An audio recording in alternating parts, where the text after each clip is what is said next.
Hello दोस्तों, नमस्कार। SM किसी चैनल में मैं आप सब लोगों का दिल से बहुत बहुत स्वागत करता हूं। फर्स्ट टाइम विजिट किया चैनल को सब्सक्राइब कर लेना। फ्री स्टॉक मार्केट क्लासेस इस चैनल को भी चाहो तो फॉलो कर सकते हो, सब्सक्राइब कर सकते हो। यहाँ पर भी बेल आइकन को हिट करके ऑल सिलेक्ट करके रख लेना। चैनल का लिंक ऊपर आई बटन पे नीचे डिस्क्रिप्शन में मिल जाएगा। सो चलिए दोस्तों, फिलहाल इस वीडियो को स्टार्ट कर लेते हैं।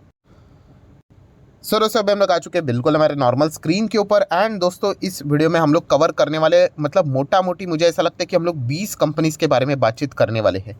सो बातचीत मतलब क्या, बेसिकली कि बहुत सारे लोगों के अलग अलग टाइप के कमेंट्स आते रहते। सर, इस कंपनी में मैंने निवेश किया था, इसमें अभी मैं अटक चुका हूँ, तो क्या ये कंपनी में वापस पैसा मेरा बन पाएगा? होल्ड करना चाहिए, बाय करना चाहिए, सेल करना चाहिए, एग्जिट करना चाहिए, एवरेज करना चाहिए? ऐसे बहुत सारे मल्टीपल सवाल आते रहते हैं।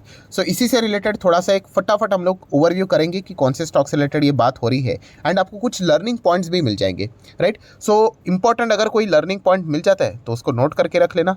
तो चलिए अभी देख लेते हैं एक एक चीज़ों को। तो सबसे पहले शुरुआत कर रहे थे वैभव ग्लोबल के साथ। यस, वैभव ग्लोबल बहुत सारे लोगों के पोर्टफोलियो में मतलब रिटेल इन्वेस्टर के रहेगा ही, क्योंकि आपको बताइए सबसे फेवरेट पार्ट कौन सा होता है? तेजी। जैसे ही तेजी हम लोग यहाँ पे देख लेते हैं, पैसा लोग लगा लेते हैं, राइट? मैं अगेन कह रहा हूँ, पैसा लगाना कोई गलत बात नहीं है, बट आप पैसा क्यों लगा रहे? अगर मैं बस आपको ये सवाल पूछूं, अगर आप उसको बिजनेस हिस्ट्री के हिसाब से अगर मुझे जवाब दोगे तो मुझे कोई आपत्ति नहीं होगी। हाँ, पर सिर्फ आप ये बोलोगे अरे सर देखो 100 का 200, 200 का 300, 400, 500 ऐसा भाग रहा है, नो डाउट कॉर्पोरेट एक्शंस भी यहाँ पे हो चुके हैं, तो इसके चलते खरीदोगे तो दिक्कतें हो सकती है। अभी आ जाते हैं मेन मुद्दे की बात। क्या वैभव ग्लोबल क्या कंपनी में कोई गड़बड़ है? तो दोस्तों कोई गड़बड़ नहीं है, ये कंपनी चलती है ऐसी है। और अगर आप स्टॉक मार्केट क्लासेस जो मेरा दूसरा चैनल है उस पर भी अगर आप लेक्चर्स को रेगुलरली देखते हो, ये पॉइंट को मैं मल्टीपल टाइम कवर कर चुका हूँ कि आप थोड़ा सा कंपनी का हिस्ट्री देख लेना। ये देखिए कंपनी का हिस्ट्री वैसे ही है, 90% की गिरावट, 90% की इनफैक्ट मैं 90 भी कम बोल रहा हूँ, 93% की गिरावट, इस प्रकार की गिरावट ये दिखाती है। तो एक कंपनी का नेचर ही पहले से बाय डिफॉल्ट वैसा है। सो इस प्रकार की गिरावटें दिखना ये कोई, एंड सेम थिंग कि अगर गिरता भी वैसे तो भागता भी वैसे, भागेगा तो 1000-2000% भागता है। सो कंपनी बुरी नहीं है, कंपनी का मतलब स्टाइल ही वैसा है, रिस्की टाइप का स्टाइल है। सो ये पॉइंट आपको पता होना चाहिए। अगर आपके पास ये कंपनी है तो मतलब ये सेंस नहीं होना चाहिए कि बस स्टॉक गिर गया तो इसलिए मैं निकल जाऊंगा करके, तो वो कोई रीज़न होना नहीं चाहिए। ये तो स्टॉक चलते ही ऐसे है। सो देखा गया तो कंपनी का बिजनेस के हिसाब से आप चाहो तो यहाँ पे कंटिन्यू कर सकते हैं, बट बहुत कुछ पेन झेलना पड़ता है दोस्तों। ये micro cap small cap type की कंपनीज है, राइट? तो आप जैसे सोचोगे वैसे इमीडिएटली होता नहीं है, बहुत चीज़ें यहाँ पे।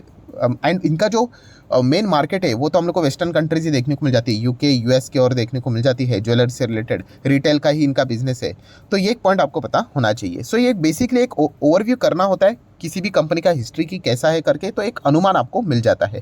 दैन नेक्स्ट आ जाती company sir Aditya Birla capital. तो ये कंपनी में अगर आपको जाना है तो मैं ऑलरेडी पहला वीडियो भी मैं बना चुका था 5 साल पहले कि ये कंपनी जिस लेवल से गिरी है, 240 के आसपास की इसकी शुरुआत हुई थी, तब से गिरी है। जब तक उस लेवल पे वापस नहीं आती तब तक मैं इसको ट्रैक नहीं करूँगा। ठीक है, नीचे से रिकवरी बहुत अच्छी देखने को मिली है, बट वो लेवल जब तक नहीं आता है तब तक तो मैं इससे दूर ही रहने वाला हूँ। कंपनी बुरी नहीं है, नो डाउट। नेक्स्ट अगर बात करेंगे एनबीसीसी, दोस्तों ऐसे कंपनी में मत जाओ। आई डोंट नो क्यों ये लोग यहाँ पे जाते हैं। ये 30-35 क्या, कल अगर ये 135 भी हो गया तो भी नहीं जाऊंगा। ओवरऑल इनके बिजनेस में कोई ज़्यादा दम नज़र नहीं आता है। हाँ, जिन लोगों ने तेज़ी देखकर निवेश किया होगा, ये देखिए इस प्रकार की तेज़ी देख लेते हैं तो वो खरीद लेते हैं। आपको पता है शेयर मार्केट है, किसी भी आप मतलब बोलते हैं ना, कोई भंगार स्टॉक भी होगा तो वो भी ऐसा तेज़ी में भागता है।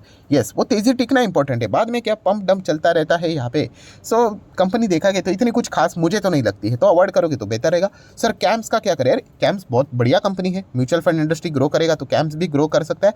अब इतना जल्दी ग्रो नहीं करेगा दोस्तों, अभी अभी तो इसकी शुरुआत हुई है। आप देख सकते हो 2020, जस्ट 20 मतलब कितना हो गया, 23 तो जस्ट शुरू हुआ है। 2-2.5 साल में ही आपको मतलब लाखों करोड़ों रिटर्न चाहिए, तो मतलब ये थोड़ी सी गलत बात है, अनफेयर बात है। आपने टाइम तो देना चाहिए। कंपनी कोई बुरी नहीं, इतना तो मैं कह सकता हूँ।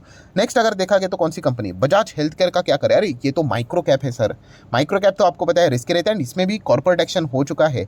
सो आप देख सकते हैं यहाँ पे अच्छी तेज़ी देखी होगी, किसी ने खरीदा होगा, अभी कंसोलिडेशन फेज में चल रहा है। तो बजाज हेल्थ केयर कोई खराब नहीं है, बट येस इसमें आपको मतलब वॉलेटिलिटी झेलनी आनी चाहिए। मतलब माइक्रो कैप है ना, अभी माइक्रो कैप बोल दिया तो आपको बेसिक डेफिनेशन तो समझ में आ ही जाना चाहिए। तो कंपनी खराब नहीं, इतना तो मैं कह सकता हूँ। देन नेक्स्ट कंपनी कौन सी, टीटी के प्रेस्टीज। यहाँ पे कॉर्पोरेट एक्शन यहाँ पे हो चुका है। सो ये कंपनी कैसी है? कंपनी बुरी भी नहीं है एंड कोई सुपर डुपर भी नहीं है, मतलब बोलते हैं ना ओके ओके टाइप का परफॉर्मेंस चलता है। मतलब इनमें अगर आप निवेश करते हो ना, हॉकिंग्स पे निवेश करते हो, टीटी के प्रेस्टीज में निवेश करते हो, तो ये कंपनी मतलब स्लो चलती है दोस्तों। राइट। मतलब आप इनका 5-5 साल का डेटा देखिए, ऐसा हाँ बस फ्लैट चलेंगे, बस चलते रहेंगे एंड स्लोली स्लोली कछुए की तरह आगे यहाँ पे बढ़ते रहेंगे। इफ़ यू आर एक्सपेक्टिंग 100, 200, 300, 400% की रिटर्न, तो टीटी के प्रेस्टीज में मिलना थोड़ा मुश्किल यहाँ पे हो सकता है, राइट। तो ये एक पॉइंट पता होना चाहिए। कंपनियाँ खराब नहीं है, बट आप समझो इनको कि ये कंपनियाँ हैं कैसी। नेक्स्ट अगर हम लोग बात करेंगे कौन सी कंपनी है, इंडिगो पेंट। इंडिगो पेंट बहुत सारे लोगों का फेवरेट है, बहुत सारे लोगों ने आपको बताया भी था कि खरीदो खरीदो करके 60% यहाँ पे गिरावट देखने को मिल रही है।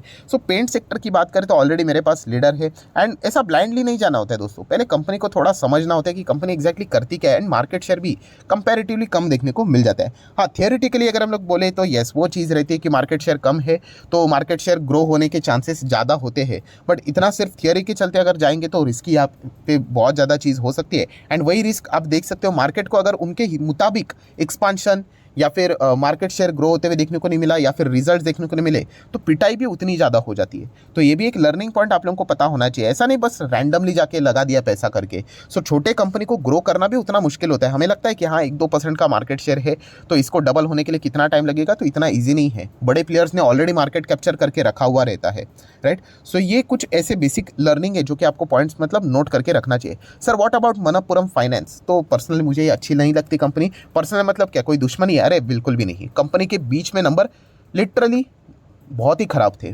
बहुत मतलब बहुत ही खराब है। एंड इनका कॉम्पिटिटर मनप्पुरम फाइनेंस है और उसके नंबर देखिए वो भी स्टॉक गिरा है, ऐसी बात नहीं है, बट वो गिरा है इसका अर्थ नहीं वो खराब है करके, बट ये जो कंपनी है ना दोस्तों इसके नंबर्स ही खराब थे, तो इसलिए मैं इसको अवॉइड ही करना पसंद करता हूँ। इसके अगर आप डेटा भी देखोगे 5-5 साल का, ये देखिए ये जो बीच में ये जो गिरावट है ना, जाके आप इनके नंबर्स देखो, कंपनी लिटरली घाटे में आई थी, इतना ज़बरदस्त इनका परफॉर्मेंस देखने मतलब खराब परफॉर्मेंस देखने को मिला था। तो इसलिए मैं तो इनको अवॉइड करना ही पसंद यहाँ पे करता हूँ। गोल्ड लोन में जाना है तो मनप्पुरम फाइनेंस से बेहतर मुथूट फाइनेंस ही नज़र आ जाता है। नेक्स्ट अगर देखा गया तो कौन सा है, सर हेवल्स कैसा है? हेवल्स अच्छा ही कंपनी है, डिसेंट कंपनी है। 5 साल में पैसा डबल करना है तो यही उनका टारगेट है। आप बोल सकते हैं बड़े साइज़ की कंपनी। देखिए 5 साल में कितना है 143, तो चलिए इसने अपने खुद के परफॉर्मेंस से ज़्यादा ही बेटर दिया है, राइट। तो ये आपको पैटर्न पता होना चाहिए दोस्तों कि कौन से कंपनी में आप लगा रहे हो पैसा और तो कितना है। तो रिस्क इसमें कम है नो डाउट, तो रिवॉर्ड भी कंपैरेटिवली कम रहेगा, बट स्टिल 5 साल में 150% के रिटर्न्स मिलना नॉट बैड, ठीक है। अभी आप ये बोलोगे कि मैं हेवल्स में लगाऊंगा 5 साल में मुझे 1000% चाहिए, तो 1000-20% चाहिए तो फिर आपको ऐसे वैभव ग्लोबल जैसी कंपनी में उतरना पड़ेगा एंड वहाँ पे दोनों तरफा चीज़ें चलेगी, फिर तेज़ी भी रहेगी, फिर वो पिटाई भी खानी आनी चाहिए, राइट। ऐसा नहीं बोल सकते कि बॉक्सिंग रिंग में मैं एंटर करूंगा और सामने वाला मुझे फिर पंच ना मारे। तो ये चीज़ आपको थोड़ी समझ में यहाँ पे आनी चाहिए। हेवल्स बुरी नहीं है कंपनी डेफिनेटली, बट येस एक ओके टाइप का परफॉर्मेंस चलता रहता है। नेक्स्ट अगर कौन सी कंपनी है, रोजारी बायोटेक। सो रोजारी बायोटेक कैसी कंपनी, ये भी बिल्कुल नई अभी शुरुआत इसकी हुई है। शुरुआत ज़बरदस्त इसमें तेज़ी देखने को मिली नो डाउट, अच्छा खासा कोविड का सपोर्ट मिला, उसके बाद गिरावट देखने को मिली है, बट ओवरऑल स्ट्रक्चर देखा गया कंपनी का केमिकल इंडस्ट्री से जुड़ी हुई है और अच्छा ही परफॉर्मेंस देखने को यहाँ पे मिल रहा है। ये नए टाइप की कंपनी से दोस्तों, अभी जस्ट जैसे मैंने कहा ना 2020 में बहुत सारे आईपीओ आए थे, तो इसके चलते मतलब डायरेक्टली कंपनी के ऊपर ये थप्पा लगा देना कि कंपनी गिर गई तो खराब हो गई करके, तो ये जल्दबाजी हो जाती है। ओवरऑल कंपनी का स्ट्रक्चर, कंपनी का परफॉर्मेंस अच्छा देखने को यहाँ पे मिल रहा है।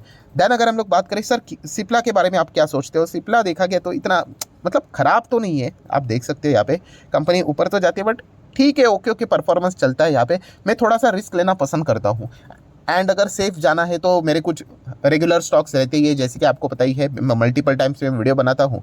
तो सिप्ला अगेन कह रहा हूँ देखिए ये खराब नहीं है, बट ये मतलब रो के चलते हैं स्टॉक, आप ऐसा भी बोल सकते हैं। देखिए 5 साल में 54% के रिटर्न्स, राइट। तो ये समझ रहे हो ना कि हाँ उस टाइप की ये कंपनीज है, मतलब रिटर्न्स तो बन जाएंगे बट ज़्यादा कुछ ऐसा मीनिंगफुल रिटर्न्स यहाँ पे बनता नहीं है, राइट। तो जो शेयर मार्केट में हम लोग जिस चीज़ के लिए आते हैं कि थोड़ा रिस्क लेकर रिटर्न बनाया जाए, सिप्ला में मेरे हिसाब से थोड़ा सा वो मुझे परफॉर्मेंस थोड़ा सा लो नज़र आ जाता है। दैन देखा गया HDFC AMC, ये तो जले पे नमक छिड़कने जैसी बात है। ये ऐसी कंपनी दोस्तों जो मैं पर्सनली बिलीव करता था कि मतलब ये मतलब बोलते हैं ना रिकॉर्ड फाड़ कर भागेगी करके, बट ऐसा 1% भी नहीं हुआ है लिटरली। मतलब आप देख सकते हो प्योर फ्लैट परफॉर्मेंस, और ये बात सच भी है। ऐसी थोड़ी बात है कि अगर मैं कुछ अच्छी बात बोलूँगा एंड अगर वो नहीं हुई तो उसको छुपाने का, ऐसी कोई बात नहीं। मार्केट है, मार्केट में हर वक्त आप थोड़ी ना सही जाते हो, राइट। कितनी बार हम लोग गलत भी यहाँ पे जाए हैं, तो ये तो होगा ही होगा, बट येस स्टडी खुद की होनी चाहिए, तो इससे हमें सीखने का मौका मिल जाता है। अभी AMC कंपनीज में देखा गया तो कोई किसी भी AMC कंपनी ने इतना कुछ खास परफॉर्मेंस नहीं दिया है एंड इनके आने वाले समय में परेशानी और भी बढ़ सकते हैं, बिकॉज बजाज फिनसर्व जैसी कंपनी, बजाज ग्रुप की कंपनी अभी म्यूचुअल फंड में एंट्री कर रही है, तो देखा गया तो वो दिक्कतें और भी बढ़ती हुई देखने को मिल रही है। सो कंपनी का ओवरऑल परफॉर्मेंस तो अच्छा है, shareholding pattern, balance sheet, then P&L, सब कुछ अच्छा देखने को आप मिल रहा है, बट येस अभी तक बोलते हैं ना किक नहीं मिली इस कंपनी को, हम लोग ऐसा बोल सकते हैं। सेक्टर तो ज़बरदस्त 10 गुना हो गया, बट इंडस्ट्री की अगर हम लोग बात करें वो आगे बढ़ गई, बट शेयर्स तो अभी के यहीं पे यही देखने को मिल रहे हैं। सो थियरी तो वर्क कर लिया, बट शेयर में अभी तक वो चीज़ें वर्क करते हुए देखने को यहाँ पे नहीं मिल रहे। तो देख लेते हैं आगे जाके यहाँ पे क्या होता है। नेक्स्ट अगर हम लोग बात करेंगे आयशर मोटर, अभी आयशर मोटर क्यों लोग निवेश करते हैं कि ये सवाल, मतलब सवाल से ही पता चल जाता है सर क्या ये वापस इस प्रकार से भाग सकता है, तो दोस्तों नहीं, इसके चांसेस ना के बराबर होते हैं, राइट। इतना ऑलरेडी वो भाग चुका है, बिकॉज वो रॉयल इनफील्ड की स्टोरी आपने सुनी होगी। अभी देखा गया तो नो डाउट एक नया चीज़ मार्केट में देखने को मिल रहा है, वो है इलेक्ट्रिक व्हीकल। तो इलेक्ट्रिक व्हीकल में ई बाइक्स में अगर ये कोई इनोवेशन कर लेते हैं, इनोवेशन मतलब एक कोई ऐसा ज़बरदस्त प्रोडक्ट बना लेते हैं कि हर किसी के जुबा के ऊपर वही नाम होगा, जैसे कि रॉयल इनफील्ड, आपको पता ही है बुलेट में पूरा मार्केट उन्होंने खा लिया, एंड शेयर प्राइस जो दौड़ा आप सभी लोगों को पता है, इतिहास बना के रख लिया। तो वैसा अगर कुछ धमाकेदार अगर कोई प्रोडक्ट वो लेकर आते हैं, लॉन्च करते हैं, तो वो चीज़ें हो सकती है, वरना ऐसे बार बार चीज़ें हम लोग को उस प्रकार की देखने को यूजुअली नहीं मिलती है। देन अगर हम लोग यहाँ पे बात करेंगे तानला प्लेटफॉर्म में, सर हम क्या करें, ऑब्वियसली ये कंपनी में ज़बरदस्त तेज़ी आपने देखी होगी इसलिए निवेश किया, अब ये नीचे आ गया तो परेशान हो रहे। तो ऐसा नहीं करना है दोस्तों। मैंने सैटरडे के दिन भी जो वीडियो बनाया था स्टॉक मार्केट क्लासेस के ऊपर कि सिर्फ तेज़ी देखकर आपने बाइंग नहीं करनी है दोस्तों, वरना कुछ सीखने को ही नहीं मिलेगा। तेज़ी देखकर बाइंग करोगे तो आज नहीं तो कल तो स्टॉक नीचे आएगा ही, फिर क्या करोगे, फिर तो फ्रस्ट्रेट ही हो जाओगे। तो ये बिल्कुल भी नहीं करना, ये लर्निंग लेसन मैं आपको बता रहा हूँ दोस्तों। ये सुनने के लिए आपको लगता होगा ठीक है इसमें क्या बड़ी बात है, इसी में सब कुछ है और कुछ नहीं है। शेयर खरीदने से पहले सब कुछ एनालिसिस करना होता है, गिरने के बाद एनालिसिस स्टार्ट कर देते हैं कि क्या करे करके। तो ये एक बहुत ही गलत बात है, ये पॉइंट मतलब ये पहले सीखने होते हैं। देन स्टॉक क्राफ्ट के बारे में सर हम क्या करें, तो मैं इसके पहले भी आपको बता चुका हूँ कि सर इसमें बड़े प्लेयर्स ने पैसा लगाया। देखिए बड़े प्लेयर्स के पास बड़ा पैसा हो सकता है नो डाउट, प्लस उनका रिस्क टेकिंग एबिलिटी अलग होता है। बड़े प्लेयर्स जैसे कि अगर मान लीजिए किसी के पास 2000 करोड़ है एंड अगर उनका 2 करोड़ भी डूब गया, इतना कुछ बड़ा फर्क नहीं पड़ता है उनके, बट नॉर्मल व्यक्ति के लिए 2 करोड़ बड़ी अमाउंट है ना, तो वो भी हम लोगों ने चेक करना चाहिए। बहुत सारे लोग ऐसे करते हैं कि बड़े इन्वेस्टर का पोर्टफोलियो देखते हैं और ब्लाइंडली जाते हैं।